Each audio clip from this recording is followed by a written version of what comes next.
এখনো গণতন্ত্রের সংগ্রাম কিন্তু শেষ হয় নাই।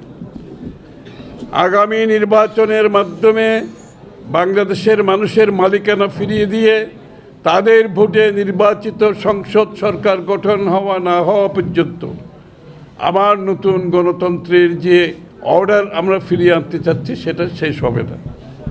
আমাদের হাতে অনেক বড় চ্যালেঞ্জ। আন্দোলন এখনো শেষ হয় নাই, গণতন্ত্রের সংগ্রাম এখনো শেষ হয় নাই।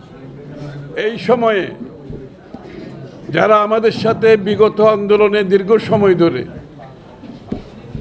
যুগপৎ আন্দোলনে আমরা ঐক্যবদ্ধভাবে রাস্তায় লড়েছি, তার মধ্যে এলডিপি অন্যতম দল এবং সাদাত হোসেন সেলিমের নেতৃত্বে এই দলটি তারেক রহমানের নেতৃত্বে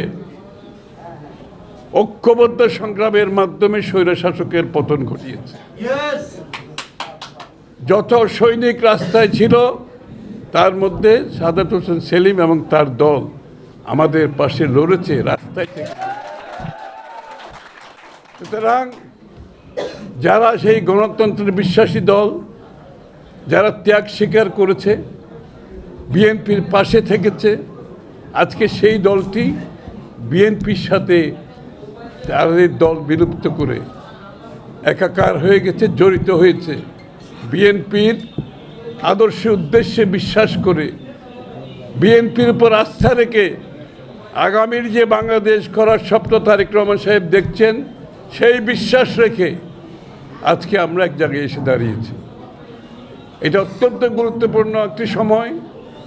আরও যারা অনেকে লড়েছে বিভিন্ন অবস্থান থেকে, তারাও বিএনপিকে সমর্থন দিয়ে যাচ্ছে কিন্তু আগামী নির্বাচনের জন্য।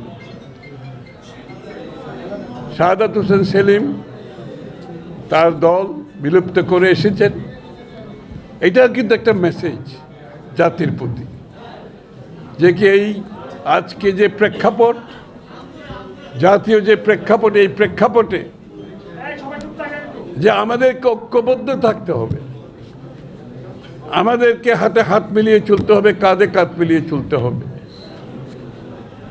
আমাদের গণতন্ত্রের মুক্তির সংগ্রামে জয়ী হতে হলে সবাইকে একসাথে চলতে হবে।